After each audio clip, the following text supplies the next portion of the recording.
Welcome back to Philosophy and Ethics in Games, the series where I break down the choices in some of our favorite games and figure out which decision is the right one. I'm Josh Bearheart Hawk, and today we're starting the zombie outbreak all over in the first episode of Season 3 of Telltale Games The Walking Dead. In case you missed any of the previous episodes, I've linked a playlist in the description below. As I continue to break down the series, I'll add new videos to the playlist so you can find them all in one place. Season 3 of Telltale Games The Walking Dead is called A New Frontier, and it was released episodically starting on December 20th, 2016. The season overall received a mostly positive welcome, though it wasn't as highly acclaimed as its predecessors. Episode 1 is called Ties That Bind, and we open with an emotional phone call between someone named Javi and another male voice. The last time we heard anything akin to a phone conversation was back in the very first episode of the series when Lee listened to the answering machine in Clementine's house. In the call, the unnamed man relays the message that Javi's father is dying, and we watch as a young man sprints up a hill over the remainder of the call.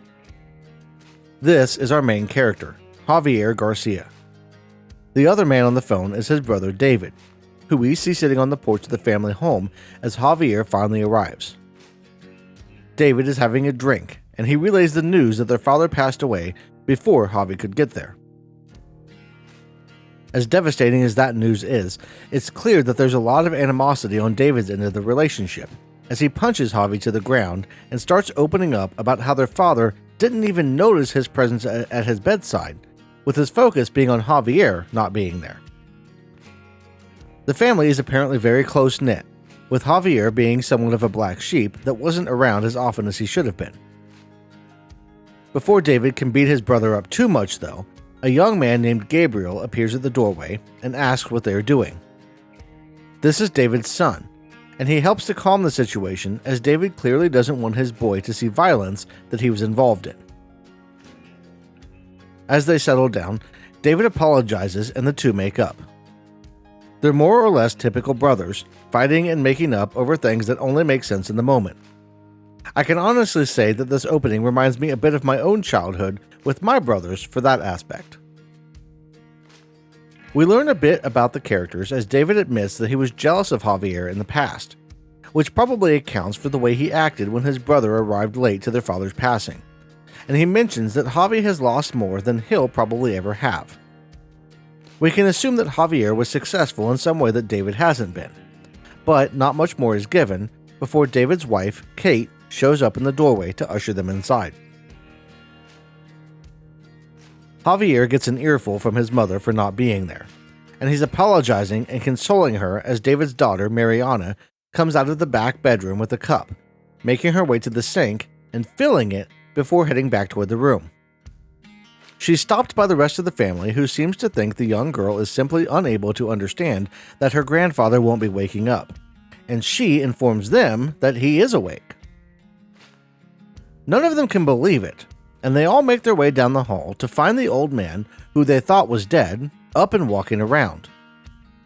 At first, it seems like a miracle, but that feeling is short-lived as he begins attacking everyone, biting Hector first before attacking his grieving widow and biting her on the cheek as she tries to calm him down. David and Javier team up, with David fighting off the old man as Javier smacks his head with a bedpost. This finally ends the attack, but things are just getting started as David jumps in the car with their mother and takes off for the hospital, with Javier warning him to avoid the freeway. The rest of the family piles into an old, beat-up van, and as they drive off, we see Hector look down at the bite on his arm, with a look of worry before the scene goes black. The next thing we see is a herd of zombies making their way toward a fire, with Javier and Kate looking on.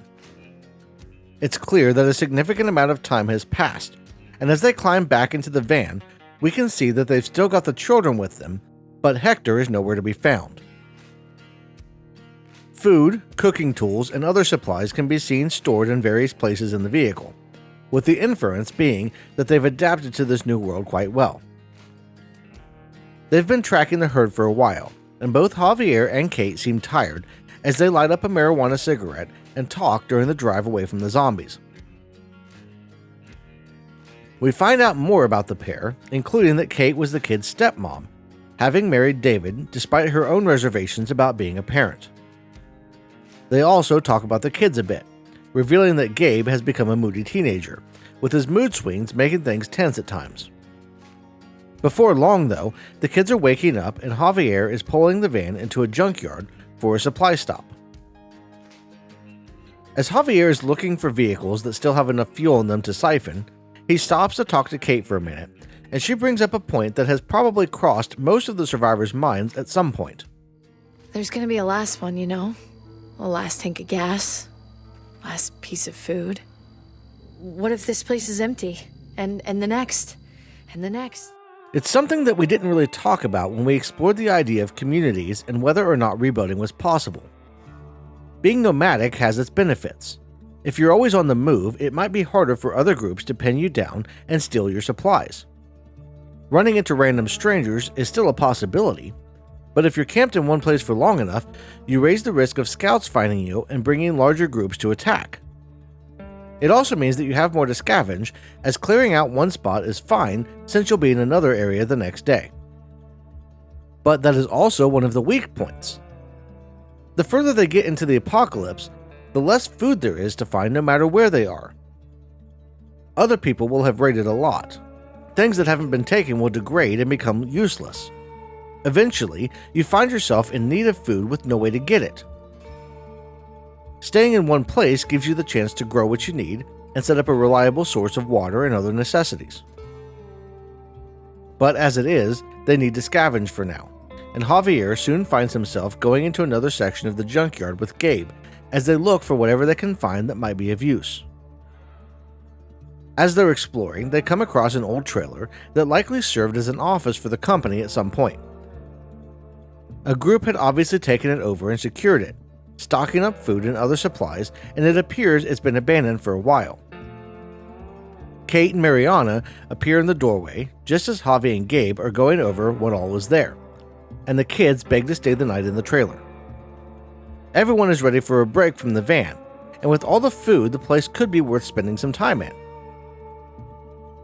Deciding to stay the night seems like the best choice, though it is risky as there could be a group that still occupies the place, and if they return to find a group of strangers eating their food, it could be bad.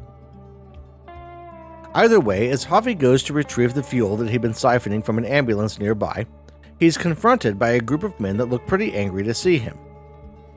You can't really blame them for being hostile in the situation, and the smart move is keeping calm and being as forthright as possible.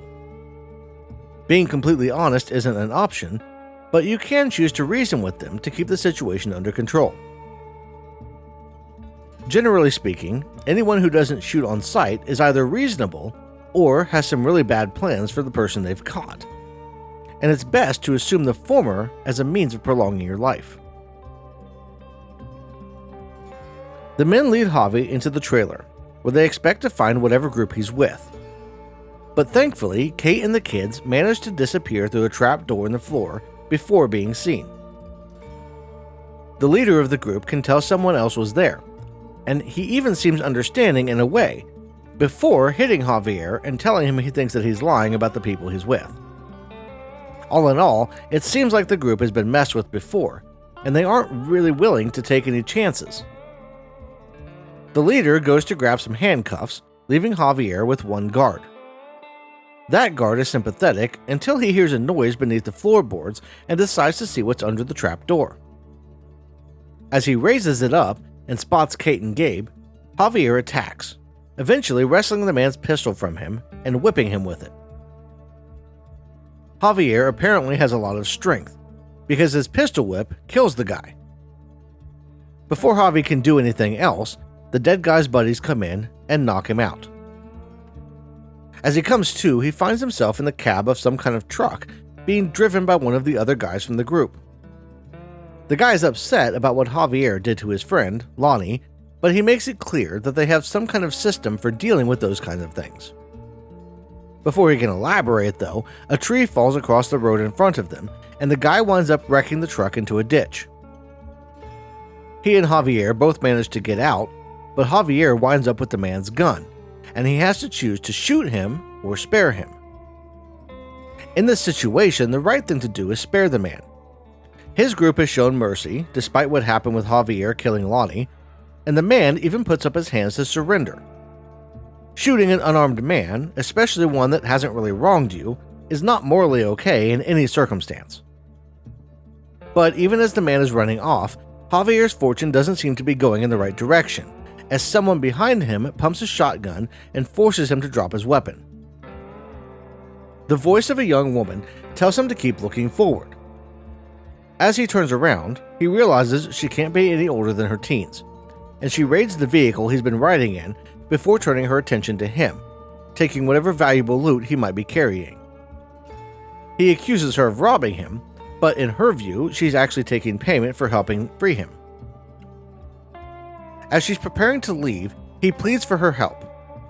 He needs to figure out where he is so he can get back to the junkyard and rescue Kate and the kids. She hesitates for a moment, but finally offers to help in exchange for the van that he tells her he was driving. Javier refuses the offer, but it isn't really up for negotiation. She won't just give him directions, and her counter-offer involves shooting him and taking the van anyway. And this is the perfect point to mention that while we as the player know who the girl is, having spent 2 seasons at this point getting to know Clementine and even playing as her, Javier has no idea who this kid that's robbing him is.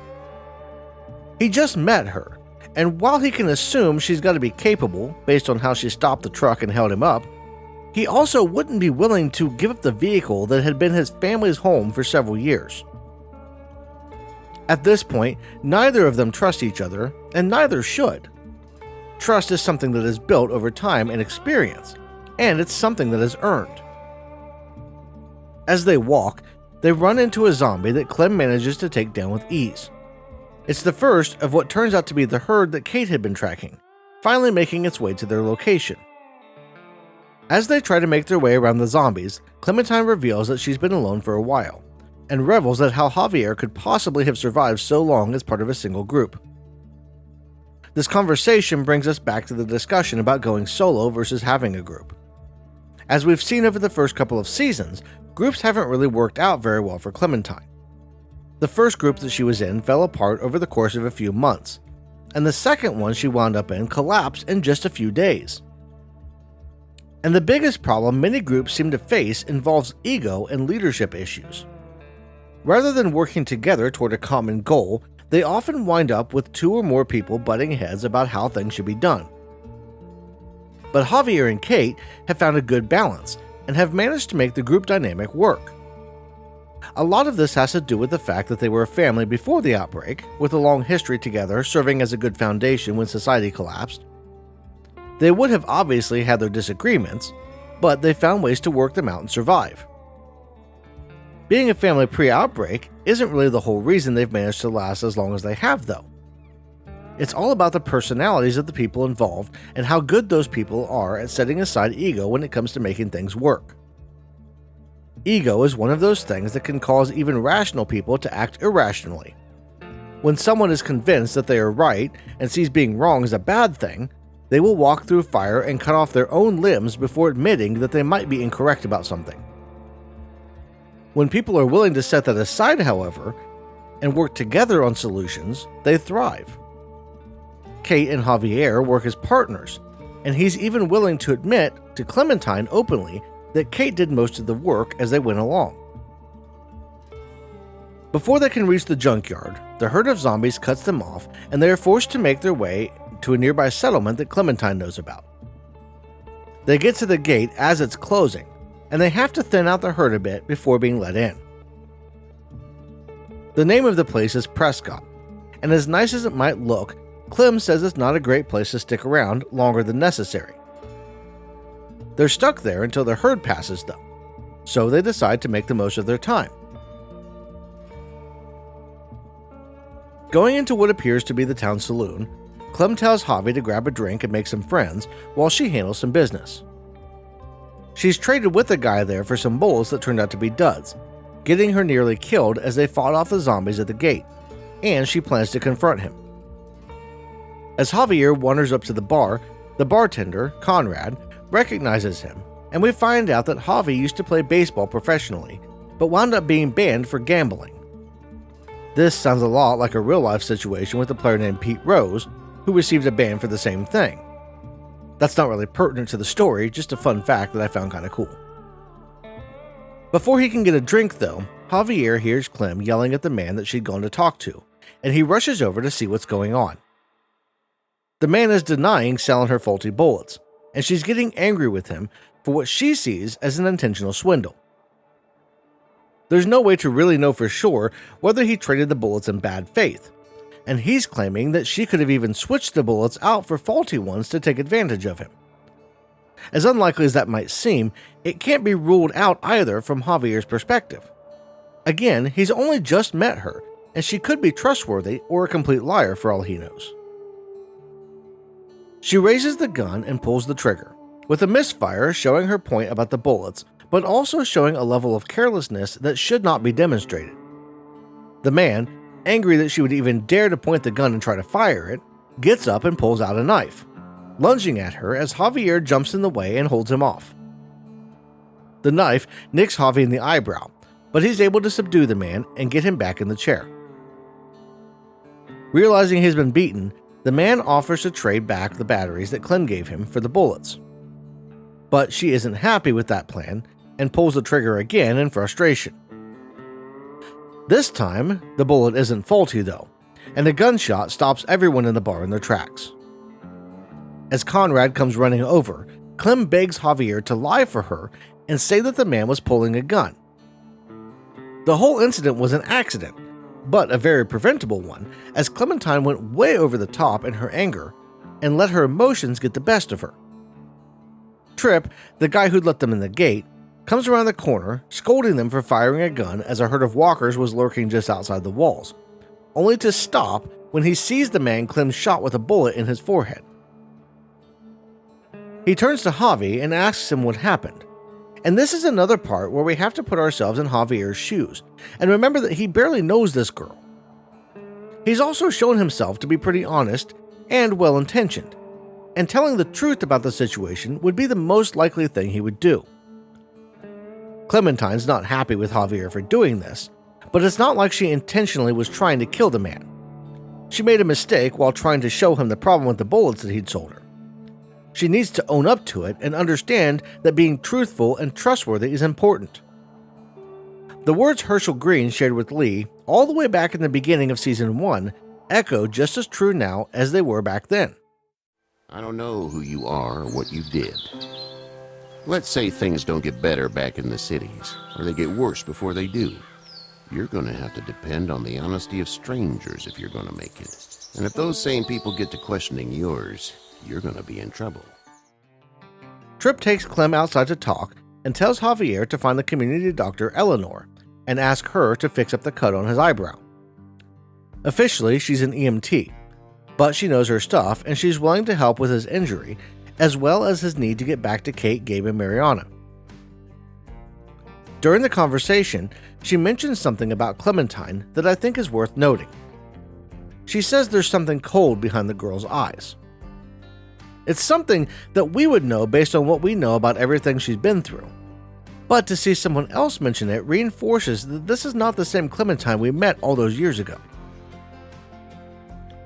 Tripp and Clementine come up as Javi and Eleanor are talking, and he says she's free to go as long as she doesn't return. He's even going to take them to the junkyard himself to make sure they make it, and to make sure Clementine is far enough away without causing trouble. As nice as that offer is, Eleanor tells Javi that she can do better and escort him and Clem to the junkyard herself.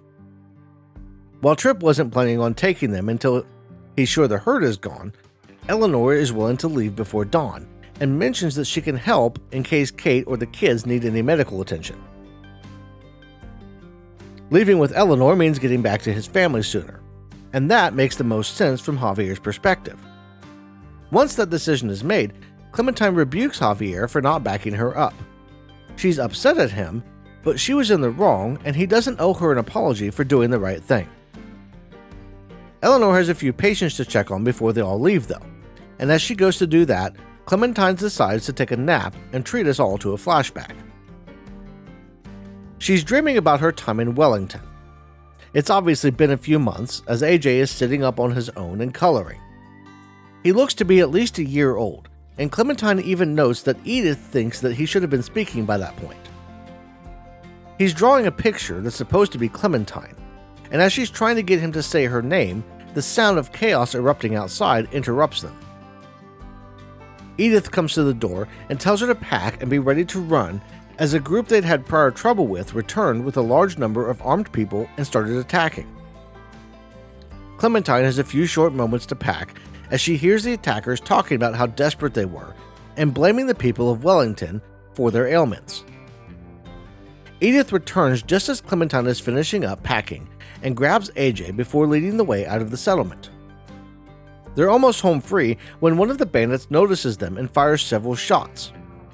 Edith is hit, falling to the ground with AJ in her arms, and Clem has to go back for the baby before getting away just in the nick of time. And we can pause for just a second to notice the theme that seems to still be present in the world of The Walking Dead when it comes to rebuilding. Wellington, as far as we know, was actually running pretty smoothly. They had enough supplies to offer Kenny and Clementine a duffel bag of them when they showed up, and Clem and AJ seemed to be getting along well for quite a while before the group of bandits came knocking. But unlike the downfall of Hal's Hardware, the Motor Inn, or the gas station, Wellington didn't collapse from the inside. It was brought down by outside forces. To take a step outside of philosophy for a second, the writers seem to be really pushing against the idea that any society can last. We have the society that we know in the modern world, torn down by a plague consisting of the dead rising. Then, any other societies that form in the wake of that fall like dominoes for various reasons, and regardless of how strong they seem. I honestly think it's overdone for the sake of drama, but we'll cross that bridge in one of the unscripted videos at some point. Back into the episode, we find Eleanor, Javi, and Clementine making their way to the junkyard on horseback. The place looks like it went through hell, and at first it seems like no one could have made it through. Thankfully, Mariana comes out of hiding as Javier finds her tape player and yells for her. They find the van destroyed, and the sound of an engine trying to turn over grabs their attention. Making their way to the source, they find Kate and Gabe in the cab of a truck that's surrounded by zombies. It only takes a couple of minutes to take out the threat, and Kate is very happy to be rescued. At first, it seems like everything worked out, but as they approach the gate of the junkyard, tragedy strikes in the form of a bullet hitting Mariana in the head. As everyone scrambles for cover, Kate tries to get to Mariana, but she's hit by a bullet in the stomach, and all Javier can do is watch as his family seems to be dying in front of him. As Gabe runs to help Kate, Javier has to choose whether to try his luck with the barrage of bullets or provide cover. Providing cover allows them to get to a safer spot, and a pause in the gunfire gives them an opportunity to escape. Clementine wants to stay and finish the fight, but Eleanor is pushing to leave before it's too late as Kate is losing a lot of blood. Javier can choose to either leave with his family or stay behind. As tempting as it might be to try and enact revenge on the group that's been shooting at them, the right move here is to get out of there. Javier has already been away from Gabe and Kate too long, and he needs to be there for them as they get back to Prescott. Clem stays behind to cover them, and as they are riding away, Kate passes out and the episode comes to an end. Welcome back to Philosophy and Ethics in Games, the series where I break down the choices in some of our favorite games and figure out which decision is the right one. I'm Josh Bearheart Hawk, and today we're getting into the second episode of Telltale Games The Walking Dead Season 3. In case you missed any of the previous episodes, I've linked a playlist in the description below. As I continue to break down the series, I'll add new videos to the playlist so you can find them all in one place. Season 3, Episode 2 of Telltale Games The Walking Dead is called Ties That Bind Part 2, and it more or less picks up where Episode 1 left off. As a side note, I'm going to cover this episode a little differently because I think this season overall was a huge missed opportunity for Telltale. For one thing, the first couple of episodes have only taken about an hour each to get through, and that was while taking my time. To be fair, they released them both on the same day, but they didn't really need to be split up. At the end of episode 1, we were riding away from the ambush after losing Mariana in the worst way possible and seeing Kate hit in the stomach by a bullet. The start of episode 2 sees Javi and Kate in a flashback, with Kate washing dishes while talking to Javi about David and life in general.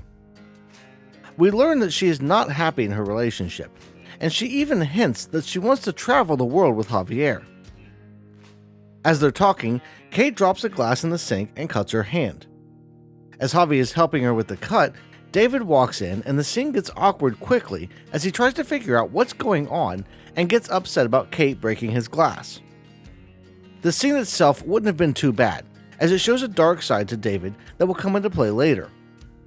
But it does involve an extremely irritating moment where you have the option to either tell David off or let the situation go. The assumption here is that telling David off would involve Javier laying into him for acting like an idiot and not caring about his wife's injury. But instead, it winds up being Javi telling David that Kate is planning to leave him. This is frustrating because not only does the choice mean nothing at all, but it doesn't even result in the outcome you would expect. Instead of coming off as a concerned brother or brother-in-law, Javier looks like he's just desperately looking for ways to drive a wedge between David and Kate, with Kate ultimately getting upset at Javier for saying what he says. It's a moment where we should be focusing on the relationship between Kate and David, but are instead forced into what really amounts more to bad writing. Turning our attention to the relationship, though, we can note here that there is a huge problem with communication between Kate and David. She's not happy, and he seems to be overbearing at a minimum. To his credit, though, he doesn't kick Javier out right away for saying what he says, instead telling his brother that he has 3 days to find someplace else to stay. Flashing forward to the present, we find Javier, Gabe, and Eleanor working to save Kate's life. They have to perform an emergency procedure to remove the bullet, but even after that, her chances of survival are bleak. She's bleeding internally, and there isn't much Eleanor can do beyond some basic stitching and wound care. But the situation only gets worse as Clementine returns with a group of the people who'd been shooting at them in tow. It turns out they're part of a group called the New Frontier, and they want retribution for what happened at the Junkyard. And I want to point out here just how absolutely insane the situation is. Javier and his family were caught by a group of guys who, while suspicious of them, didn't seem too hostile. Then, Javier knocks out one of their people, and they opt to send him back to their base to face justice for what really amounted to assault. As an aside to this, thank you to the several people who pointed out the mistake I made in episode 1, where I thought Lonnie had been killed. I try to be as accurate as possible when working on these, but sometimes things like that slip through, and I'm always happy to be corrected when I'm wrong. Moving on, from the perspective of the guys at the Junkyard, the zombie horde showed up and all hell broke loose. Then, they decided to open fire and shoot a little girl when there was absolutely no reason to do either thing. And now they're at the door of Prescott, demanding Javi give himself up for what exactly? They say it's because he shot some of their men, but that was clearly self-defense. At most, he, Kate, and the kids stole a couple of pudding cups. But are we seriously saying that this New Frontier group left the place with no guards? How was anyone supposed to know that a stockpile like that was owned 4 years into the apocalypse? I'm trying hard to stick to just the story here, but there's so many glaring issues with the writing. Every season has hits and misses, but this one just seems so much worse despite what I think is an awesome story and great characters. But even in all of this, we're faced with the first real big choice of the episode when Javi is asked to come down and give himself up to save Francine, Conrad's girlfriend. Giving yourself up here is the right thing to do, even if it does seem counterintuitive, because Francine doesn't deserve to die or be harmed over a dispute that she had nothing to do with. But going down doesn't really go in your favor any more than staying up top would have, as all hell breaks loose. A gunfight erupts, Francine winds up taking a bullet, and the New Frontier group plows through a vehicle through the gate of Prescott, spilling its load of zombies and leading to the fall of what seemed like a decent community. And Prescott's downfall is especially egregious because of the aforementioned point about how the New Frontier had no reason to come after Javier. It's just senseless violence perpetrated by a couple of people who were upset that their own actions got their friends killed. If they didn't shoot Mariana, if they don't keep firing on the group at the junkyard, if they don't get so mad about a couple of pudding cups, Prescott doesn't get destroyed. It's something that might happen in the very beginning of the outbreak, but 4 years in, it doesn't make sense. But Prescott does fall, and Javi, Kate, Gabe, Eleanor, Conrad, Tripp, and Clementine all barely escape with their lives. After a brief stop to argue about what just happened and assess their options, the group decides to head for a settlement Clementine knows about called New Richmond. It's their best bet for food, shelter, and a hospital for Kate, and after a short discussion, they decide to climb back in their vehicles and hit the road. But they hit a snag in their journey in the form of a pileup of cars blocking the road as they near their destination. Javi manages to find a way to clear the path, but a horde of zombies comes out of hiding to stop most of them from getting away. Eleanor and Kate manage to get through in the car Eleanor is driving, but everyone else is forced onto the roof of a gas station with no good way out. But the dead aren't the only problem they face, as Javier spots someone moving on the roof of another building. Just as he appeared, the stranger seemed to disappear, and Javi winds up making his way across to the place where they saw the person, only to be surprised by a long-haired ninja. The man soon winds up outnumbered, however, and the situation is resolved peacefully as everyone keeps their cool. He tells them that he is heading to Richmond as well, but he also relays the bad news that the settlement has been taken over by the New Frontier, meaning Eleanor and Kate are heading straight into enemy territory. The man offers to help them get to Richmond, and you have the option to tie him up or let him stay free. Honestly, as tempting as it would be to tie up the stranger, as you don't know their intention, the man comes across as trustworthy, and it doesn't really make a lot of sense to tie him up. He could have shot at the group when he first saw them, and he could easily have shot Javier, but in both cases he opted to talk instead. The group makes their way into the subway system, where the man, who tells them his name is Paul, but whose friends call him Jesus, says they can get straight into the heart of Richmond.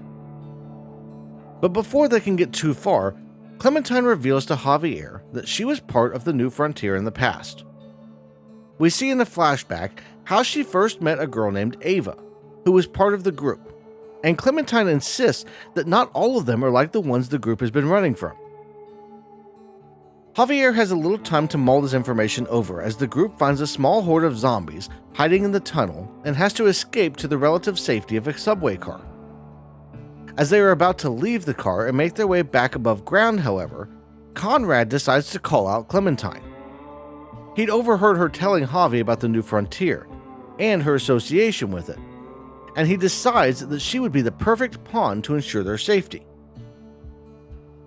On the one hand, we can probably chalk up his reasoning to the massive loss that he's experienced, losing his home and love in the same day. But on the other hand, what he's saying makes no sense at all. She does tell Javier that she doesn't want to be seen by them, but there's no indication that that is because she is being hunted, and the guys that wrecked Prescott didn't seem to recognize her, let alone care about her beyond the fact that she was shooting at them at the junkyard. Conrad's plan is just plain stupid, but it's made worse when he takes Gabe hostage in an attempt to persuade Javier to side with him. This action is a bridge too far. Conrad is a man with nothing else to lose, and he's pointing a gun at Gabe. The worst part is that Conrad isn't wrong to be suspicious of Clementine. She is shifty, and the fact that she somehow managed to get a vehicle and bring the New Frontier group to the gate of Prescott is odd to say the least.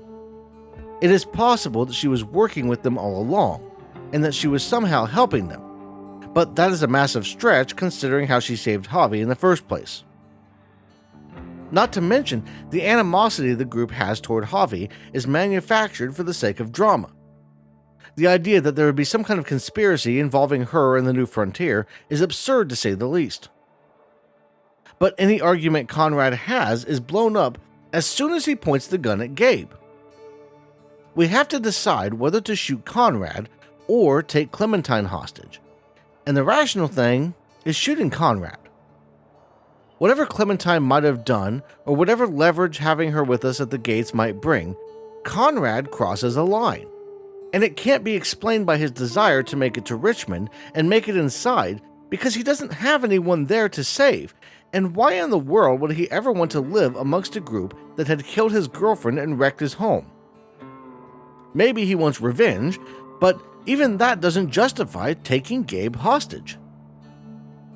Clementine said she was planning to part with the group when they got out of the tunnel, and if Conrad had waited until they were all out to bring up his idea of using her as leverage, it might have been more appealing. If the whole group had their input, and if Javi had to decide if she was to stay or go, it would have been an easy call to keep her around. Having her might mean increasing the odds of getting inside the gate, meaning a better chance for Kate to get medical attention. And it's really just more bad writing on display in the season. Conrad didn't have to stop them right there, but the choice presented is a false one anyway. He either lets Gabe go or we shoot him and Gabe lives anyway. If they wanted to spice things up, they could have had Clem cause Gabe's death if you side with Conrad by accidentally shooting the boy while trying to defend herself against Javi and Conrad. That would have really made the decision more impactful. As it is, Javi is like a father to Gabe after all this time. As a father myself, if someone did what Conrad did to one of my kids, I wouldn't hesitate to pull the trigger. And I think that's where the decision really falls apart. A lot of people think that shooting Conrad means siding with Clementine, but that isn't necessarily the case. Like I said, Javier would be inclined to use her as a bargaining chip if Conrad wasn't threatening Gabe and had instead waited until they were out of the tunnel to bring it up. But the episode isn't quite over as we get out of the tunnel, explaining what happened to Tripp and Jesus before finding Kate in the back seat of the car Eleanor had been driving and making our way to the gates of Richmond. The best thing to do is to go along with her demands, as the ultimate goal is to get Kate medical attention, and they seem to be willing to help despite reservations based on earlier encounters. As the gates open, we find a familiar face greeting us. David. But what happens next will have to wait until next week. Now, at the beginning of the episode, I said I was trying something new, and what I meant by that is I'm going to try leaning into dissecting the writing as we look at the choices. The reason for that is simply that a lot of the choices we're starting to see aren't actually choices that make sense in a real-world context, and they really don't help us explore the deeper aspects of human nature that philosophy gets into. Unfortunately, Telltale had a lot of issues as they went along, and they wound up shooting themselves in the proverbial foot as time went on and new games came out. Season 3 of The Walking Dead is seen by many as a lackluster season at best, but it doesn't deserve all the hate it gets. The characters are really good, and the concept is awesome, but it's really just poorly executed. Welcome back to Philosophy and Ethics in Games, the series where I break down the choices in some of our favorite games and figure out which decision is the right one. I'm Josh Bearheart Hawk, and today we're getting into the third episode of Telltale Games' The Walking Dead Season 3. In case you missed any of the previous episodes, I've linked a playlist in the description below. As I continue to break down the series, I'll add new videos to the playlist so you can find them all in one place. Season 3, Episode 3 of Telltale Games' The Walking Dead is called Above the Law, and just like Episode 2, we open with a flashback. This time, we're following Javi and Kate as they search a neighborhood for anything that might be useful. It's about 3 months into the outbreak, and they face the zombified remains of one of Gabriel's friends before we find out the true purpose of the season was to show us how the term muertos was chosen as to reference the zombies. I don't even know what to call them. If they're not people, if they're just the dead. Muertos. That's what we'll call them. In all seriousness, I've always found it kind of funny how no one in the Walking Dead extended universe seems to know the word zombie. Robert Kirkman, the creator of the series overall, has said that is because there's no fiction of the dead rising in the Walking Dead world. But that just seems really wild, since they seem to have religion and churches, and the concept of coming back from the dead is kind of a thing in several religions. But I digress. Javi and Kate make it back to the house after failing to get the propane tank they were looking for and dispatching Gabe's former friend, and it isn't long before they're deciding to leave the house and make for greener pastures. The neighborhood has run its course and they can't keep waiting on David to return. Flashing forward to the modern day, 4 years into the zombie apocalypse, they are reunited with the husband, father, and brother that they thought they'd lost. David is standing over Javi, Gabe, Kate, Trip, and Jesus, staring down like he's looking at ghosts. David seems to have some authority as he orders the guards to lower their weapons, and he gets irritated with Javi for having laid Kate on the ground.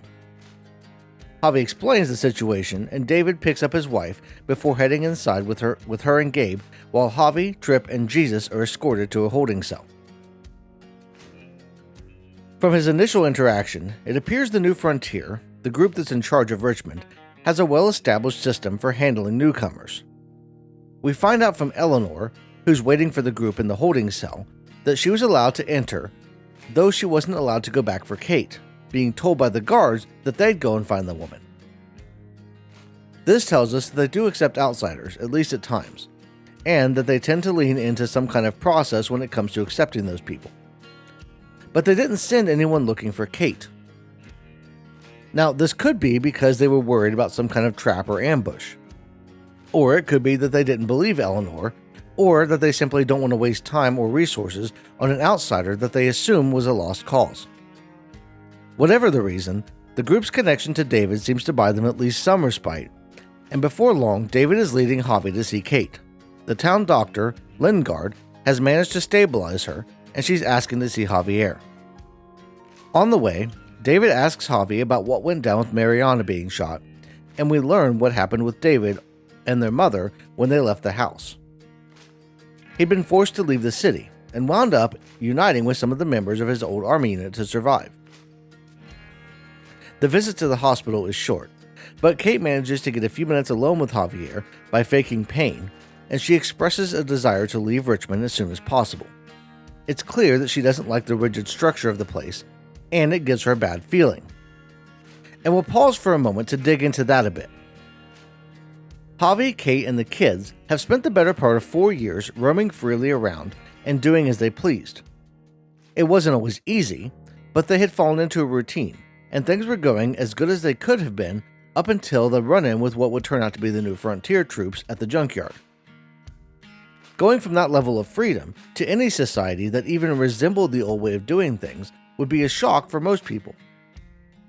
For Kate in particular, Richmond not only figuratively represents her old life and unhappy marriage, but it literally includes the husband she felt trapped with. Javier represents freedom and love, a lifestyle Kate had grown accustomed to, so it makes sense that she would be apprehensive about being in Richmond. Javier, for his part, would likely be torn in the situation. On the one hand, the desire to go back to being on the road with Kate would be strong, but he would also likely want to be there for his brother, as family was clearly an important thing for them growing up. Leaving the hospital, David and Javi head to what amounts to a city council chamber, so Javier can meet with the other leaders of Richmond. David is one of 4 members on the council, with Lingard, Clint, and Joan being the others. Dr. Lingard is a community doctor, Clint manages food production, and Joan is a liaison to other settlements.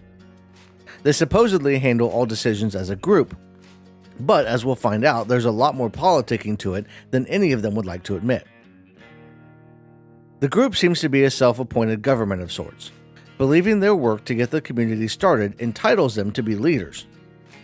This isn't necessarily wrong on the face of it, as being able to build and maintain a settlement in this new world would require a steady hand and a certain leadership style. If they managed to make things work, it would be wrong for an outsider to come in and tell them how they were wrong with little knowledge of the settlement as a whole. We don't know how the majority of the people are getting along, and we don't have enough information to make a judgment on them just yet. We find out through the conversation that they had another settlement in the past that didn't work out. They don't really share the details about what happened, but they do disclose that they trusted the wrong people, and things went bad. Whatever happened, it led them to the decision to brand themselves and anyone who wanted to be a part of the community as a way of testing and demanding loyalty. Now, human branding has been used for centuries in a variety of ways, so the concept on its surface isn't new. In fact, tribes of people from all over the world have used the same method to signal things like moving into adulthood and allegiance to a group or a leader. The practice is better known, however, as a form of punishment or to mark people as property. But their reasons for choosing to brand themselves aren't entirely clear, and a conversation about the brands doesn't really last beyond Joan saying that they were a crude answer to a difficult problem, and noting that they haven't always worked. Under normal circumstances, someone choosing to brand themselves might be seen as a bit odd by some. But as long as the person is making an informed decision and under no duress, there isn't really a problem. The ethics of self-branding change, however, when you really think about the fact that not everyone would be doing it willingly. The members of the New Frontier might not be holding people down and forcing them, but they are actually forcing people in a way when you consider the alternative is to be thrown out into the world with no walls, little food, and hordes of zombies to contend with. By demanding that individuals undergo a painful process to permanently mark their bodies in exchange for safety and food, the New Frontier shows just how unethical they are. If you have the resources to help people, you have a certain moral obligation to do so. The goal in general should be to maximize well-being, and that goal is accomplished by sharing the abundance of food and safety of being behind the walls of Richmond.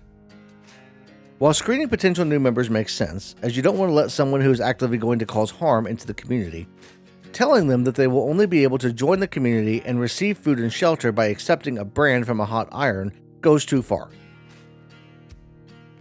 But Javier doesn't get the chance to join either way, as one of David's deputies, Max, is brought in to accuse him of stealing gas and supplies. This is referencing the encounter at the Junkyard, and is the first point in the episode where I was really reminded of just how much the writing, in this season especially, irritates me. Max says he caught Javier siphoning gas and calls him a thief. He even goes as far as to tell Javier that they would have given him the gas if he would have asked. Then he says that Javier was working with Clementine and that she ran a truck off the road to break him free. Javier can argue against this all, but only to a point, and the whole thing seems completely unnecessary. We're still leaning into a chance encounter where Max and his crew, who had no way of knowing the guy they ran into was David's brother, were way out of line. Javier apologized and offered to make things right immediately, even saying that they thought the stuff was abandoned. But Max insisted on escalating things. Then, when brought in front of the council, this whole situation comes back up, and both Joan and Clint decide that Javier is a bandit because he was scavenging? I don't normally peek ahead, but in this case, I've got to point out that while Joan turns out to be as crooked as a West Virginia backroad, Clint seems extremely reasonable in other situations. The idea that he would be going along with Joan when he doesn't even know what she's up to yet seems ludicrous. So why is he so quick to brand Javi as a bandit? None of that ultimately matters though, because Javier, Tripp, and Jesus are tossed out of Richmond with the clothes on their backs and a bag of weapons put together by David. Kate and Gabe get to stay as they are David's wife and son, and Eleanor is tapped to be the second doctor based on her great work stitching up Kate's gunshot wound. But David didn't leave the banished group completely empty-handed, as he included a map with directions to what would turn out to be a meetup point. On the way there, they run into Clementine, who ran into a snag while escaping the city and is only now just getting out. The place David marked on the map is an old warehouse that the New Frontier has been using as a safe house for a while. He meets them there, planning to give them a vehicle and some basic supplies and send them on their way with an apology for not being more helpful. And through all of this, we get a couple of revelations. The first has to do with the strife between Clementine and David / the New Frontier. As a member of the group, she stole medicine to try and save AJ's life, and they kicked her out while keeping the baby. This was heartbreaking for Clem, as she loved AJ, but it also doesn't make a ton of sense. As we see in the flashback, they were convinced AJ was dying from some kind of illness, and even with the medicine she gives him, Dr. Lingard tells her the boy isn't going to live. If that's the case, why not let her take him? It can't be because they don't think she can support him, because, again, they think he's on the way out anyway. And it's not like they can get the medicine back out of him to use it in other people. It almost seems like AJ was a prop meant to provide a reason for Clementine to be involved in the story more than anything else. Be that as it may, David tells Clementine that AJ wound up surviving despite their doubts about his health, and that Dr. Lingard had taken the boy somewhere safe, outside of Richmond. The other revelation is that the warehouse is stocked full of supplies from settlements that Richmond had supposedly been on good terms with. Settlements that, as Jesus notes, "There's spoils from other towns here too. Towns I heard got raided a while back." As they're coming to terms with what they've found, Max and a couple of other guys show up, and the group overhears them talking about how they've been rolling in spoils. It's clear that Max is somehow involved in the massive stock of supplies being stolen, and he pulls a gun and shoots David before any chance at a peaceful resolution can be had. While David goes after Max, he tells Javi to chase down Badger. The chase is short, and after a brief fight, Javier gets the upper hand, shooting Badger in the stomach with his own shotgun. Knowing that will be enough to finish him off, Javier has to decide if it's worth his time and effort to end Badger's life with a baseball bat to the head. Honestly, I'm never a fan of bringing more violence to a situation than is necessary, and leaving Badger to turn, while not the most moral choice, is the one I take. He's done some horrible things, and letting him become one of the monsters that no one wants to become just feels like a proper ending for him. The moral thing would be to end his suffering fast, but that is really something reserved for people who haven't been monsters. The other option is to end his life in a more brutal way, but like I said, I don't really like bringing more violence than is needed. David was able to corner Max, and he admits to everything, including Joan's participation and endorsement. David wants to shoot the man, but the best option is to keep him alive so he can act as proof of Joan's betrayal. It seems like that would be the end of things, but the group still has to make their way back to Richmond, sneak in and rescue Kate, Gabe, and Eleanor, and remove Joan from power. That doesn't go exactly as planned, however, as Kate isn't happy about staying in town to help David, and Ava shows up to ask Javier for help with the council as David is having trouble. There's a lot to unpack here, but it really isn't as complicated as it seems. Kate's hesitation to stay is understandable, as we discussed earlier, and staying to help David is the brotherly move. David is far from perfect, but we'll discuss him and Javier a lot more in the final 2 episodes of the season, as I think he gets a bad rap. Family in general is one of those things that a lot of people struggle with, and it's been the main theme of this season overall. Joan isn't happy with the fact that David smuggled Javier back into Richmond, but she winds up backed into a corner as Javier and David tell everyone that she's been ordering raids on peaceful communities, with Max providing testimony to back them up. But this isn't enough to bring her down, as she proceeds to justify her actions by appealing to Clint and Lingard using the things that they need, like fertilizer and pills, as examples of the benefits she's brought from the raids. She says that the supplies they've stolen have helped them to sustain their way of life, and that they just need to keep going until they reach self-sustainability. And this is where Joan has gone full villain.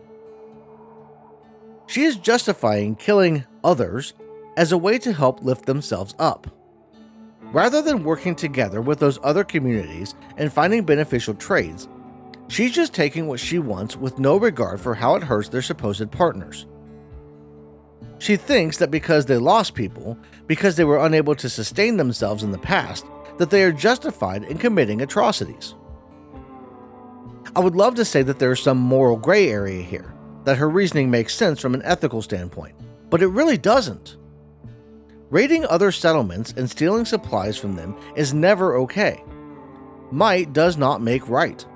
You can't just do what you want because you have the power, and having the power, as discussed, means you even have a responsibility to help those who need it. Joan is wrong in every way someone can be. The episode ends with Javier being knocked out as he and David are overtaken by Joan's people, and we have to wait to see the fallout in the next episode. Welcome back to Philosophy and Ethics in Games, the series where I break down the stories in some of our favorite games and ask the tough questions to figure out what is right and what is wrong. I'm Josh Bearheart Hawk, and today we're getting into the 4th episode of Telltale Games' The Walking Dead, Season 3.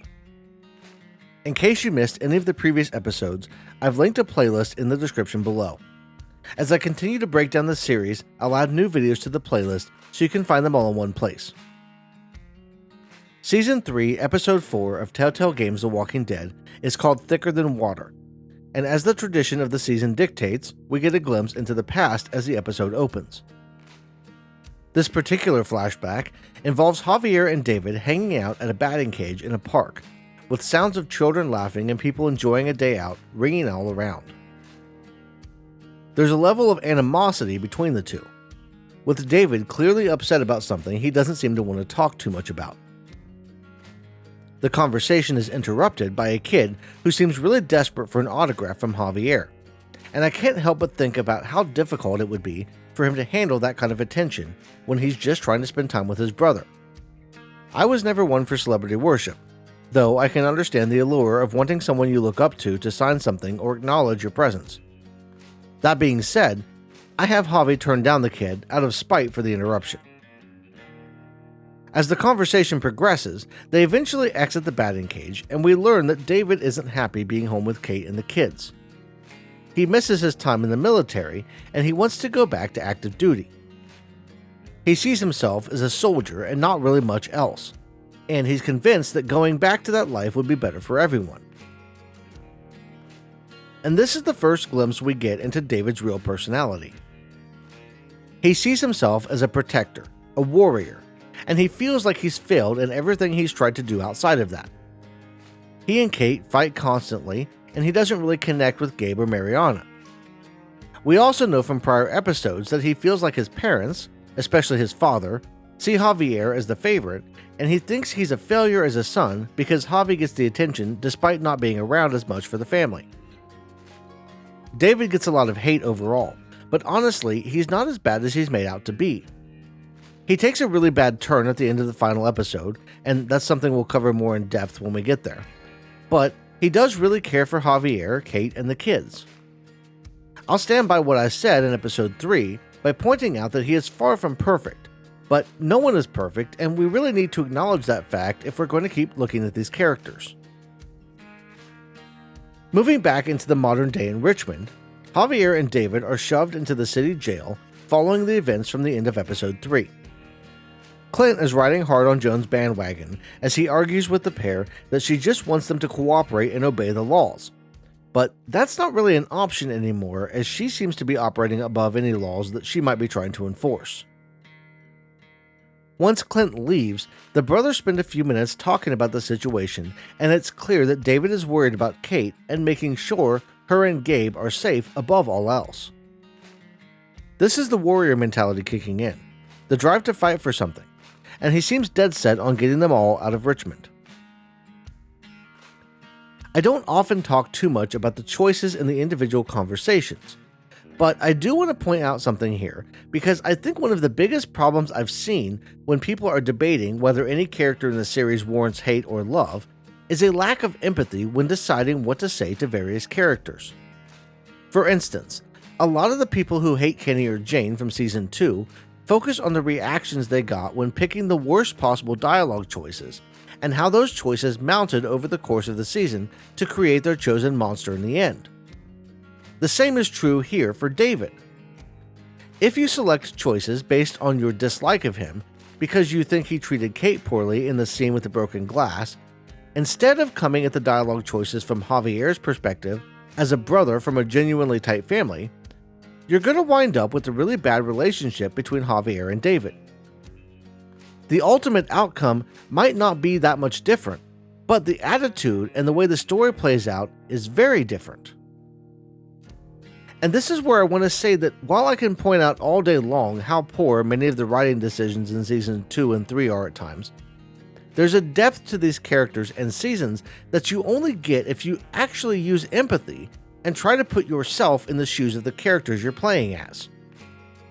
If you only play the game from your own perspective, you're going to have your own experience based on your own life experiences, and you aren't going to learn anything new from the chance to step into someone else's shoes. Javier is a caring individual from everything we've seen, and he loves his family, including his brother, despite the fights they may have.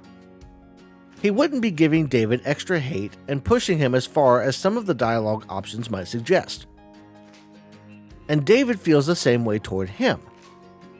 Both of them have their faults, but they're only human, and they do love each other. Joan shows up as the brothers finish their talk, saying she's arranged a meeting in the public square for the following morning, and making it clear that her manipulation knows no bounds. Even as she is speaking, she's trying to justify her actions as keeping the people safe, and she is confident that she can twist her words in just the right way to make the community back her up. And this illustrates why critical thinking is so important. If the community was presented with the plain facts, and everyone was logically minded, it would be extremely clear how horrible Joan's actions were.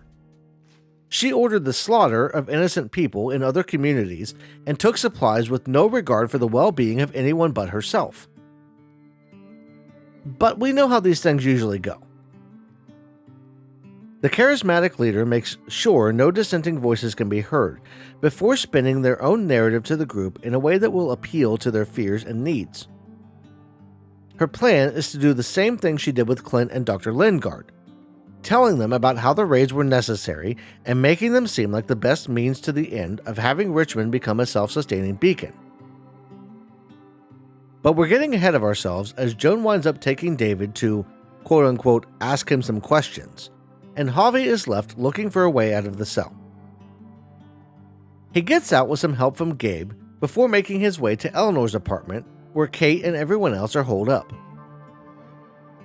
The scene in the apartment is rather rushed, and to be honest, it's really some of the worst writing in the season, as they realize the situation in Richmond isn't great and decide the best course of action is to get some guns. The conversation just feels really out of place, and the only real information we get is that the herd of zombies at the wall is growing, and Kate still wants to leave without David. Javier, Gabe, and Ava make a trip to the city armory and manage to secure some guns, though it isn't without incident, as Javier is stabbed by a guard as they are leaving. That stab wound forces the group to head to the medical facility in search of some help from Dr. Lingard, but he proves to be less than helpful as Javier finds him passed out with Clementine raiding the room. Ignoring Lingard's drug problem for just a moment, Clementine offers to help stitch Javier up. As Clementine stitches up Javi's arm, we get a flashback to Ava bringing supplies to Clem after she's been kicked out for giving medicine to AJ. The scene speaks to Ava's character and tells us a little about who she really is, but it also shows a little bit about who David is, as Clem finds a drawing in the bag of supplies, and Ava mentions AJ drew it after Clem left and that David wanted her to have it. This implies that David was involved in sending the supplies to Clem with Ava's help, something he likely did despite no one else knowing he was involved, as Ava says that she needs to get back before anyone notices she was gone. Back in the hospital room, Clem finishes up on Javi's arm, and Dr. Lingard wakes up just in time to hint at Joan's possible plans for David and to offer AJ's location in exchange for a favor. Lingard fills a syringe up and asks them to inject it in his arm and kill him. He says he doesn't want to live with the way that things have become, and without David around, he's giving up on the world as a whole. Now, while it may be tempting to accept, especially as Clementine is pleading for Javier to do it so she can find AJ, there is no world in which that action could be considered moral. First of all, Lingard is clearly not in his right mind. His eyes are glazed over and red, and he isn't in a fit state to be making any decisions, let alone decisions about his own life. Secondly, asking someone else to do something like that just isn't right. It would be one thing if he was suffering from some terminal injury or disease and was just wanting to go out on his own terms. But he's just given up hope because of the drugs and Joan, and he needs time to sober up and recover. If David can be saved, and the community can be wrestled away from Joan, they'll need Lingard and his medical expertise moving forward. Clementine isn't really happy about the decision, but the reality is that she's blinded by her emotions and her desperate search for AJ. She needs to be shown that there is another way, and Javier is the perfect role model for that. Getting back to the apartment, we see Gabe trying to impress Clementine with the gift of a gun, and the group plans the next step in their plan to fix Richmond. While they are planning, though, we are treated to another example of just awful writing and a very incorrect prompt, as Javi was supposed to explain to Kate how he got himself stabbed, but instead blames Gabe. It's honestly really frustrating to click on a prompt expecting one thing and being blindsided by a completely different line. But there isn't a whole lot that can be done, as Gabe gets angry about the tone that Javi took, as well as the fact that everyone in the room seems to object to him helping to free his dad. Then, things go really off the rails as Gabe brings up Javi shooting Conrad, causing Tripp and Eleanor to turn on Javier and throw any semblance of reason out the window. I don't want to keep pointing at the writing, but this is just another moment where I just absolutely wanted to stand up and walk away from the game for a bit. It is manufactured drama, and just comes across as if the writers were all working on their first script and needed something to throw in to extend the episode length. There was absolutely no reason Conrad needed to die. The whole exchange with him and Clementine could have easily happened with the involvement of the group, and Javier could have been the deciding vote on whether to keep her with them to use as leverage or to let her go. In that scenario, it would have been easy to justify keeping her, and even easier to argue that not doing so was somehow built on our own prior experiences with her, like the writers seemed to be going for. But they chose instead to write the situation we got. And I'll be clear, I kind of liked Conrad, and I would have preferred to keep him around if he hadn't pointed a gun at Gabe. The fact that this one situation and Javier making the choice to put Gabe over Conrad is in such a stupid scene is now coming back with Tripp and Eleanor acting like Javier is the worst person in the world is just some of the worst writing in the series hands down. With that out of my system, we'll move along to Javi, Gabe, Clementine, Kate, and Ava going to get a truck that Ava says will help them escape through the herd of walkers. I'll be honest, there isn't much to talk about when it comes to getting the actual vehicle, aside from hints at a budding romance between Gabe and Clementine. They get away just as a couple of guards show up, and wind up spending some time talking as they wait for Ava to call on the radio and let them know it's time to crash Joan's party. The conversation builds up, with Kate and Javier talking about the overall situation, but also taking a breather. These little moments are really good and give us a chance to understand the characters a bit more. I really wish we had more conversations like this. They talk a bit about how Clementine and Gabe seem to be crushing on each other, and how it's not fair that they won't get to experience dating like it used to be, with the world being what it is. And they share their own feelings for each other. Now, it could be argued that Kate and David are married, but let's be real. Javier and Kate have spent the past 4 years together going through the fields of hell, all while thinking that David was long dead. Even without the problems they had been having in their relationship, Kate makes it clear that she has strong feelings for Javier and no longer has those feelings for David. There really is no conflict here, and the pair of them seem to make a great couple, so why not go for it? Just put a bookmark there though, as Ava comes over the radio and alerts them to the fact that Joan is hosting an execution rather than a trial. In hindsight, this should have been pretty obvious given what Dr. Lingard told Javi, but we'll chalk that up to Javier just being incredibly dense. Javi, Clem, and Gabe all head to the square, with Kate staying behind to keep the truck running. As they arrive, they find Joan acting like a typical politician as she stands on the stage next to David, who is standing on a stool with a noose around his neck. David calls out Joan for her lies, but she has an apparent ace in the hole as she reveals the zombified remains of Badger. And that apparently works, as the stunned crowd hangs on her every word, believing with no evidence whatsoever that David, who most, if not all of them, would have known, killed one of his deputies. Now, we have no way of knowing what the community thought of David as a whole, so I suppose we'll just assume that he was not liked and leave it at that. The cherry on top of this whole thing is that Eleanor apparently ratted out the plan that Javi and the others had come up with to Joan, telling her that Javi wanted to save David. Now, that's supposed to be some kind of revelation, but it winds up just being a bridge to Joan trotting out Trip and Ava, asking Javier to pick one to live. Her plan is as transparent as a pane of glass, though, and she has the person Javier picks to live killed on the spot. Even the first time I played through, I knew what she was doing, but in that instance, I picked Ava because I didn't like David and she was loyal to him. This time, though, I chose Trip, mainly because I wasn't happy with how he turned on Javier, and I really like Ava's character a lot more. There isn't really a moral choice here, though. There's been times in prior seasons where it was justifiable to save one person over another, or let someone die for an explainable reason, but this scene is just so senseless. It feels like the writers were just looking for ways to up the ante and thought that it would be cool to shove another life or death decision just for the sake of having it. But Tripp's death is overshadowed by Joan's craziness, and then again when Clint finally steps up and insists that they should exile the group instead of killing David.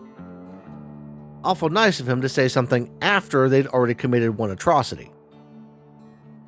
Javier is presented with the option to shoot Joan or take an offer to leave the community, and I can justify this one as leaving makes the most sense.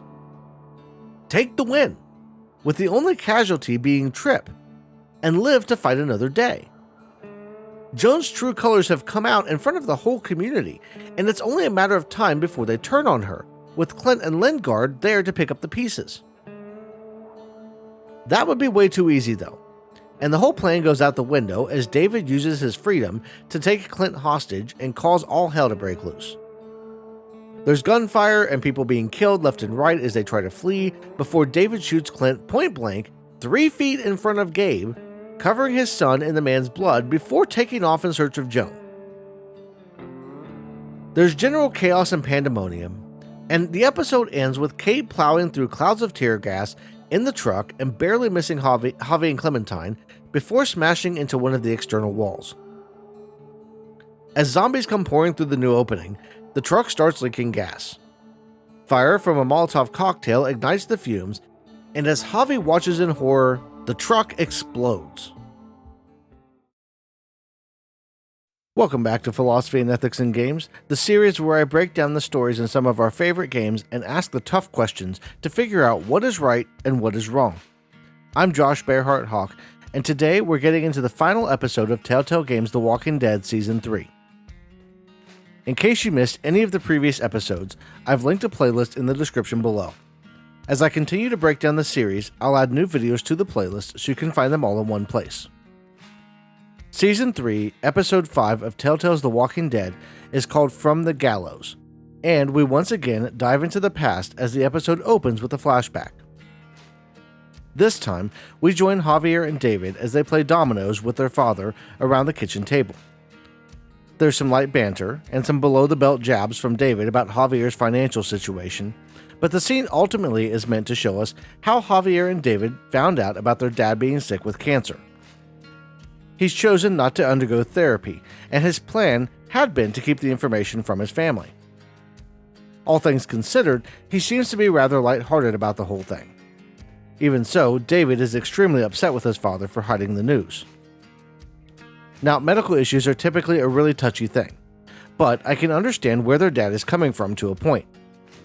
Sure, he could tell everyone and make a big deal out of it, maybe even getting treatment that might prolong his life, but it's really his decision to make as it's his life. He seems content with the life that he's lived, and he'd rather leave on his own terms without everyone making a big fuss about it. He's also worried about the expense, with the cost not being worth the small amount of time that he'd be likely to gain. To be honest, there's a whole conversation to be had here about healthcare in the United States specifically, how it causes more harm than it prevents at times, but those discussions are more suited for the political arena for the most part. One thing I will say from a philosophical and ethical standpoint is that Javier and David's dad should not have to worry about leaving behind mountains of debt just because he got sick. Any system that bankrupts people or puts them in a massive debt because of something out of their control is unethical. Full stop.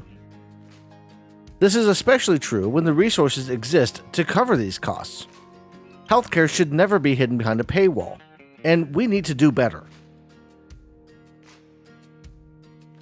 David gets really mad at his father for his decision, and the old man calms the situation before David once more pleads with him to at least consider treatment, and Javi is given the choice to either back David up or support his father's choice. And this is one of those good character moments in the season. Sure, supporting his father would be something Javi would prefer, but the right thing is to stand with David. Now, that'll get a lot of heat in the comments, I'm sure. There are plenty of people out there who just cannot stand David, just like there were those who hated Jane, disliked Kenny or Lily, or name a character, you get the idea. But let's just step back from the episode for a moment and talk about that. It's super easy to pick a character that you like or hate and just roll with or against them. But doing that goes against the very idea of philosophy and ethics. It's picking a side and entrenching yourself in it with no regard for how right or wrong the position is. And that kind of attitude bleeds into the real world and affects everything from personal relationships to politics and professional situations. If you're the kind of person who thinks that you're absolutely right all the time, who thinks that your opinion on a person or even a character in a video game is infallible, and who refuses to change your mind after a simple surface-level appraisal that they are good, bad, or anything in between, then you're going to wind up being very miserable in the long run of life. As we discussed in the Are There Bad People video, actions matter, and we owe it to ourselves to refrain from judging people. It's natural to want to shout about how good or bad that you might think a character is, especially if you've got a strong opinion formed through playing the game a certain way or being told by one person or another about how good or bad a character is. But philosophy is all about stepping back from our views and really thinking through whether our beliefs are valid. David gets a lot of hate, mostly because he was written to be a bit of an antagonist in this season and because he has a lot of flaws. But there are plenty of families out there where David and Javi would be seen as a normal pair of brothers. They fight passionately. They're jealous of each other for various things. They come to blows at times. But they aren't some anomaly where either is super evil or super good. And while I'm using them as an example, there are so many other characters in this series and in other fictional worlds that this kind of reasoning can apply to. It's important because if we get into the habit of hating characters for surface flaws, with no introspection about who they truly are or why they do things a certain way, it becomes easy for life to imitate art, and we wind up passing easy judgments about real people in our own lives. By learning how to use empathy to understand a character's motivations, we learn how to use it with that difficult coworker, boss, classmate, or that family member we don't agree with. And it's that same empathy that I apply when choosing to side with David as Javier in the situation with their father. It's clear the old man wants to see his sons happy, to see them getting along just once before his life ends. And siding with David gives him some hope that they will be able to make it when he's gone. He even points that out when he and Javi are alone as David goes to get more beer. And, as if this opening to the season finale needs any more talking points, we can talk about how short life is and how easy it is to forget that as the old man tells Javi, "I'm gonna be a name carved in stone before you know it, Javier. That'll be me. Letters on a rock that nobody wants to visit." And that's why these things are so important. why learning how to be level-headed and think things through or talk them out is such a big thing. We're all going to be in the same place 100 years from now, no matter how invincible we may think we are today. When that time comes, there may not be any who remember our name, save for reading it on a stroll through a cemetery. But our actions will ripple through those we interacted with while we were alive, and choosing to treat others with kindness and respect because we recognize that they were going through their own stuff at a given time will leave a positive impact long after we've shuffled off this mortal coil. After promising Poppy that we'll take care of David and stick by him, we've moved back into the present, where the aftermath of Kate crashing into the wall of Richmond is making it really hard to keep that promise. Kate was able to use her plot armor to escape the exploding truck, and she is soon reunited with Javi and David after a fake-out where her zombie doppelganger nearly ate David. She's only happy to see one of the brothers though, and David seems very confused when she runs past him and embraces Javier.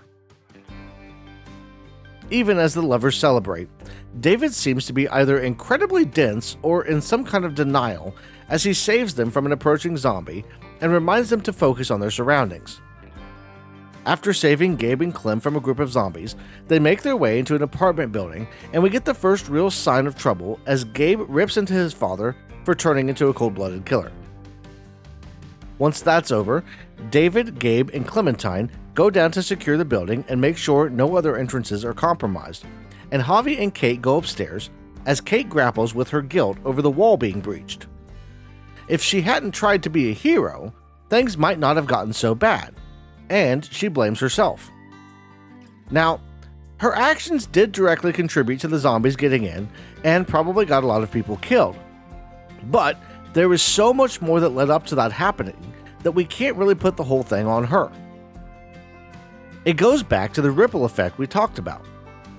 If Joan doesn't start raiding, if one of those raiding parties hadn't destroyed the settlement Javier was in, if she hadn't decided unilaterally to execute David, all of these decisions and more led to Kate driving an oversized vehicle through a smokescreen and Molotov into a wall. A series of bad choices by a bunch of people led to what happened. And that really is a thing I don't think we recognize enough in this series and in this game. Going all the way back to Season 1, we can identify a steady series of bad choices. Choices where people didn't think things all the way through with enough logic. Kenny and Lily couldn't set aside their differences and work together on a plan to leave the motor inn before food became scarce, leading to a desperate decision to trust strangers who turned out to be cannibals, leading to the bandits who had been kept at bay by those cannibals, intimidating and tricking Ben into stealing supplies, and on and on and on. Yes, there are times where a split-second decision has to be made, and there isn't a lot you can do other than just deal with the consequences. But in the bigger picture, slowing things down and making better decisions, using logic to figure out the best solution in a given situation, you can actually prevent a lot of bad things from happening. Of course, this relies on those you work alongside and opposite also making smart, logical decisions. But the only thing that you can really control is you. We'll be expanding a lot more on logical decision making when we discuss Detroit Become Human in the near future. For now, there's another decision we have to make: whether or not to forgive Eleanor for becoming Benedict Arnold. Over-dramatizations aside, it makes the most sense to forgive her and move on. She did a stupid thing by going to Joan, but she also had good intentions, and no one has clean hands at this point. It's another situation where you can hate the person for what they did or how badly you think they acted, or you can empathize and try to make things better in the future. But Eleanor is the least of our worries, to be honest, as two of David's soldiers, Fern and Rufus, are in the room as well, with Rufus laying on the couch dying from a zombie bite as Fern tries desperately to talk someone into cutting his arm off as she thinks that'll save him. To make matters worse, the pair had a daughter who apparently died in the chaos, and Fern winds up pointing a gun at Javier when she realizes she has nothing left to lose and that his actions are the reason for that. But David continues his descent into madness, breaking her arm and shooting Rufus in a matter-of-fact way that shows he has no empathy left for anyone. It's really a wild swing, but I think there's actually an explanation that doesn't involve bad writing, at least not as much. See, I think that whatever Joan talked to David about, between taking him from the cell and walking him up to the gallows, caused some kind of mental snap that he's fighting. One minute, he was probably sure he would be dying at the end of a rope, and the next, he was being told he was free. At the same time, freedom means once again leaving the militaristic life that he thrived in behind. Being exiled was worse for him than death, and in a desperate attempt to hold on to some semblance of the life he wanted, he started the fight that escalated out of control. A part of him knows that his actions were wrong, that he caused the death of those that he had promised to protect. But that part is struggling to stay afloat as he searches for order in the chaos. He also knows that a line was crossed, and that there's no going back to the way things were. Any chance of being a soldier or leader went out the window the moment he grabbed that gun on the stage. After shooting Rufus, he nearly shoots Fern before Gabe jumps in to stop him. Knocking Gabe away, the internal struggle resurfaces, and when no one in the group backs him up, the internal fight intensifies and he finds himself needing to get away. Javier finds him on the roof, teetering on the edge of the building as the soldier fights with the demon. A conversation between the brothers reveals a lot about the inner workings of David's mind, and we learn that he sees himself as nothing more than a soldier, while also recognizing that he needs to be more than that. He wants to change, has wanted to for years, but he doesn't really know if he can. And the fact that he has taken the time to reflect on his actions, not just the recent actions, but things that happened before the outbreak, says a lot about his character. He recognizes his failures and shortcomings and wants to improve on those. And that self-reflection and ability to admit where he messed up is something that many people struggle with. None of us is perfect, but it takes a lot of courage and strength to see those imperfections, and even more to actually work on improving. Whether you love or hate David, we can all learn from this moment and use it as an example for our own lives. As the brothers finish talking, the rest of the group makes their way to the roof, with Ava in tow. She's not happy with the fact that Javi picked Tripp over her to live, but that is the emotional side of her talking. Rationally, she should be thanking him because his decision is the reason she's alive, regardless of his reasons. She should also be directing her anger more at Joan than anyone else, because she was the one who put Javier in that situation to begin with, and no one had to die. That conversation aside, the group uses the rooftops and an old freeway overpass to make their way to the motor pool in an attempt to grab some construction equipment and seal the breach and save Richmond. On the way, we find out that David was actually more suspicious than he let on when Kate hugged Javi, that Gabe is disappointed in what he's seeing in his father, and that AJ was more difficult than David expected him to be. But all of that is overshadowed by one of the worst deaths in the entire series, as Ava is grabbed by a zombie while passing a car near the edge of the freeway, causing her to fall off the bridge and disappear. It happens in such a quick and unexpected fashion that you would think that she was just some background character that had no part in the main story to this point. It's just one more example of how sloppy some of the writing this season has been, and she deserved something a little bit better than here 1 minute, gone the next. But we'll leave more discussion about the writing for another video, because I'm going to talk about it and dig into what I think should have happened down the road. After a quick ride on a propeller of a downed helicopter, the group finds themselves clearing the motor pool and getting inside the garage to figure out the next step. And this is where David's inner monster returns, as he insists they should all just leave and abandon Richmond. This doesn't go over well with the group in general, but it especially goes south when everyone except Gabe refuses to go along with the new plan. Now, we could talk about how stupid it is that Gabe would decide to go along with his father after everything we've seen to this point indicating he wouldn't do that. And we could sidestep the fact that David thinks that ordering everyone to do what he says is some kind of magic way of making things happen. But the worst part in my eyes has got to be the dramatic reveal that Kate and Javi are in love and how it seems to completely blindside David.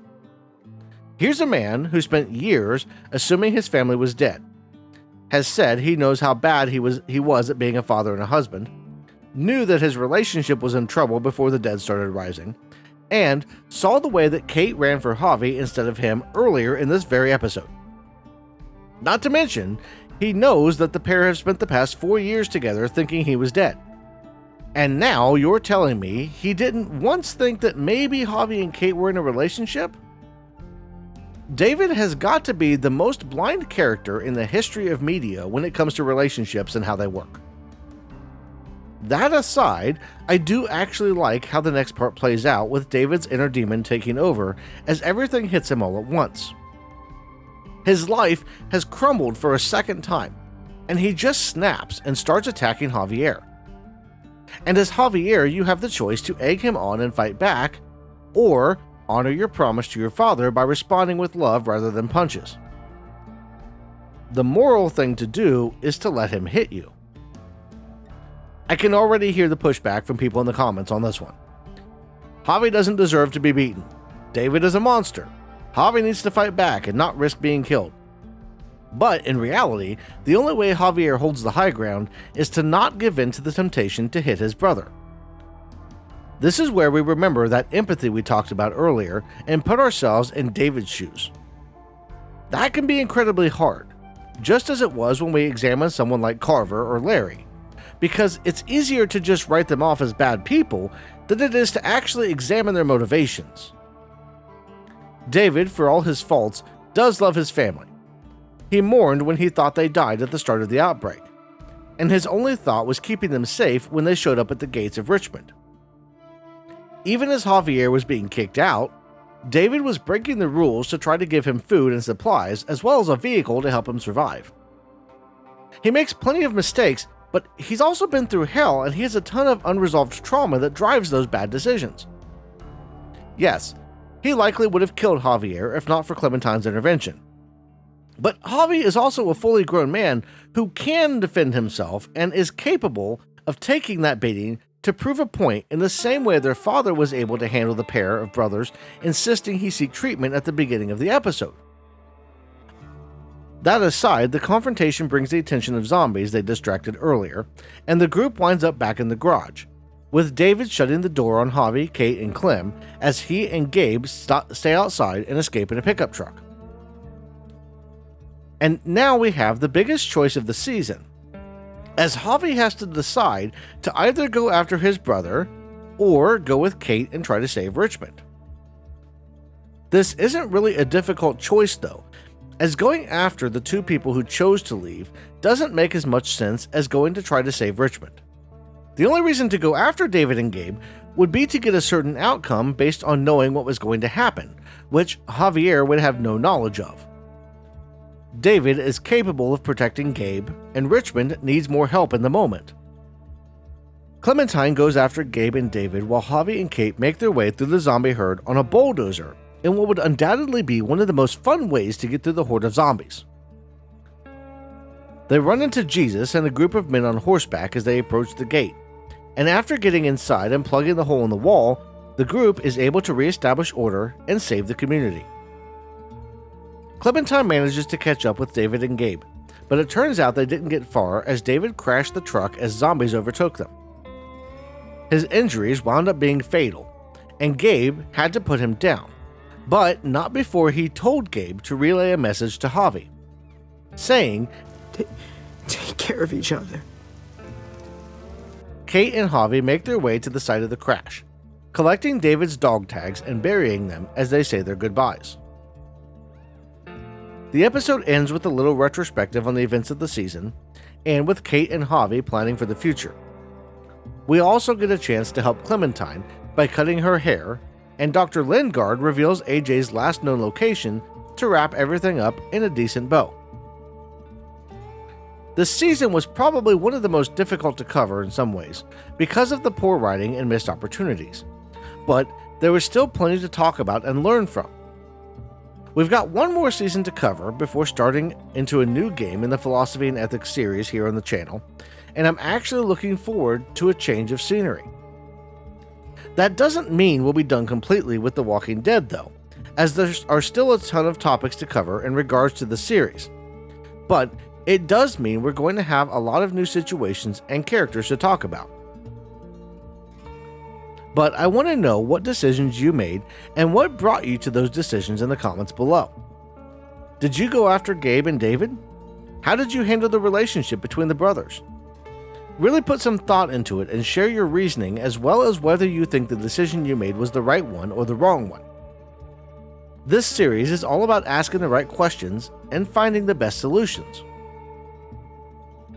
If you liked this video, make sure to hit the like button. For every like the video gets, one zombie is taken down by your favorite character. If you want to help support the channel in other ways while getting some cool perks like behind the scenes content and early access, I've got channel memberships and a Patreon. Next week, we're diving headfirst into the final season of The Walking Dead. But for now, I want to thank you all for watching, and I'll see you in the next one.